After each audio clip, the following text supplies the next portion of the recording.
What up guys, Char from Chasa TV, back another episode of Reaction Time. At yun nga po guys, noong nakaraang mga araw ay may nag-trending po na teacher na nagti-TikTok as usual. At syempre ang ginagawa niya sa TikTok mga common, nagsasayaw, ganyan. However, naging controversial itong TikTok na to dahil di umano'y may suggestive na parang child abuse daw na ginagawa si teacher. So kung aalamin natin ngayon guys, no, kung ano ba to, over OA nga lang ba tong pagre-react ng mga taga DepEd o mga netizens, o talagang dapat nga ba talagang parusahan ang mga ganitong teacher. So panoorin natin ang news ukol dito at basahin din natin later on ang official na pahayag ng DepEd. Let's watch. Iniimbestigahan naman ng Department of Education ang viral TikTok video ng isang teacher na nagpapahiwatig daw ng posibleng kaso ng child abuse.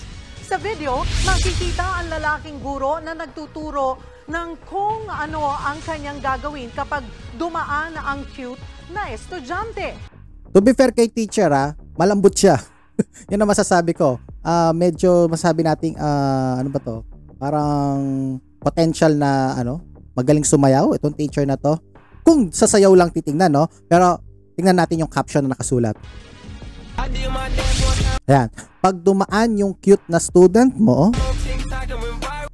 tamang pa-cute lang. So, meron siyang ginawang mga ganong galawan, no? So, yun lang. Yun lang ang problema natin, Brad.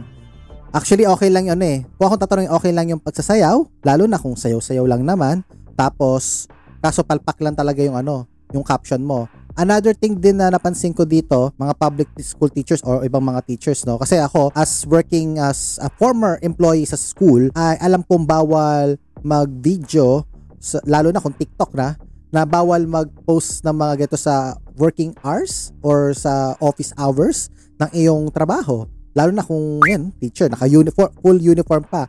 At kung di ako nagkakamali, isa siyang Kapampangan teacher kasi sa ID lace niya, Pampanga ang nakasulat. Di ko lang mabasa ng buong buo sa ibang comment, sa ibang videos. Pero makikita mo doon yung Pampanga. So, I think Kapampangan teacher ito. At yun, no? Comment down below mga teachers kung tama ba ako or mali ba ako na para sa akin, no? Na mali to yung setup ng pag-TikTok sa loob ng mismo opisina, classroom, or kusamang office yan. And I think pati naman yata sa ibang kumpanya bawal.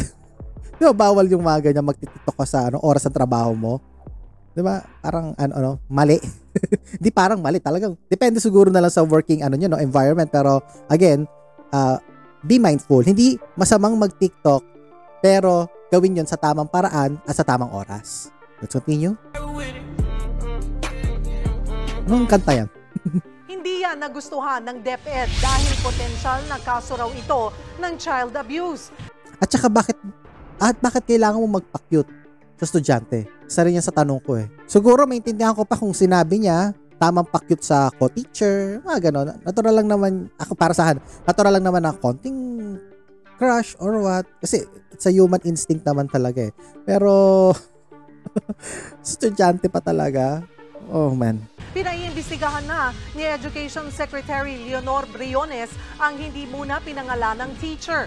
Paalala ng DepEd actually, kalat na yung pangalan niya. Pero, syempre, sa, pag-iiwas na rin sa hate campaign, ay hindi na rin natin papakita yung mukha, hindi rin natin sasabihin yung pangalan para let the due process takes its course para, syempre, hayaan nating gawin ng DepEd ang kanilang trabaho. Dapat magpakita ang mga guro ng pinakamataas na ethical at professional standards sa kilos at gawa, lalo sa social media. Wala pang sagot ang guro sa viral video. Okay. So actually doon natatapos yung balita pero based dun sa mga comments na nabasa ko, naglabas daw yung teacher na ito bago niya i-deactivate ang kanyang kanyang TikTok account na nag-a-apologize siya. Pero sadly nga lang hindi na natin or wala nakapag-save no apology video na yun. Pero sabi nga sa comment section, yun nga daw ang ginawa niya. Now, tingnan natin yung official na statement ng DepEd. Official na pahayag. Ayan. Ang kagawaran ng edukasyon bilang institusyon na pinagkakatiwalaan sa pagprotekta ng mga karapatan ng bawat mag-aaral na Pilipino ay hindi pumapanig sa anumang anyo ng pang-aabuso sa kabataan. Kaugnay nito, inutusan na ni Kalihim Leonor Magtolis Briones, ang Regional Director ng DepEd Central Luzon upang agarang imbestigahan ang viral TikTok video ng isang guro na nag-uudyok ng potensyal na child abuse action at bigyan siya ng kaukalang parusa. Pinapaalalahanan lagi ng ating mga guro at non-teaching personnel na iayon ang ating mga salita at kilos kabilang ang ating aktibidad sa social media sa pinakamataas na antas ng pamantayang etikal at profesional. Bilang guro at tagapaglingkod sa bayan, lagi dapat nating itaguyod ang ligtas at mapaglinang na kapaligiran sa pagkatuto para sa kabataan kung saan ang pisikal, verbal, sexual at iba pang anyo ng pang-aabuso at diskriminasyon ay hindi tinatanggap. Sa ating pagdiriwang ng National Children's Month, patuloy ang DepEd sa pagpapalakas ng polisiya at mga aktibidad nito sa capacity building sa pagsulong ng advokasya sa pagbibigay ng proteksyon sa mag-aaral laban sa pang-aabuso. So yan ang kanilang official statement na Tagalog. Meron yan English, pero syempre karamihan sa mga Pilipino ay mas gustong maintindihan syempre sa Tagalog. At least ako ang stand ko dito usually is talagang at least ang DepEd ginawan ito ng aksyon at hindi masasabi nating pinabayaan lang, no. At marami magsasabi siguro sa inyo mga guys na parang marami pang dapat aksyonan. Ako per se, no, naniniwala ako na may ina-actionan, hindi lang nate-televise. So, huwag kayong mag-alala. Kung meron kayong alam na mga ganitong potensyal na pag-aabuso sa mga estudyante, i-report nyo po. Gawin nyo ng aksyon. Ngayon, pumunta kayo sa social media pag walang aksyon. Ganun lang kasimple yan para maging patas naman tayo sa kagawaran ng DepEd. Now, basahin naman natin guys yung mga ilang comments ng ating mga netizens paukol dito sa issue na to. Sabi dito, no, I am posting this because I personally know he will not be in any way do a potential act of child abuse. Never may be wrong for posting a video which have been interpreted mistakenly, but he was never involved in any misconduct in his entire career as a teacher or as a student. I am speaking up because that video didn't clearly justify his being, career, and morals. He is a victim of online sensationalism. This too shall pass. Online injustice triumphs when good men remain silent and do nothing. Sabi naman dito, ang kaso, imbes na atensyon ng cute na student ang makuha mo, atensyon ng DepEd. Malas mo lang. Ito po ba ang tinatawag na PDF file? So sa mga hindi nakakaalam, no? Of course, alam natin yung PDF na file, pero yung double meaning to is yung pedophile. Sa PAIS, I don't know him personally, but I am a student myself. Parang bulag-bulagan lang ang mangyayari sa mga cases about this kind of issue kung hindi mapagsabihan ang mga guro. This could be a normal or a joke to other people, but be mindful po na you have to be professional.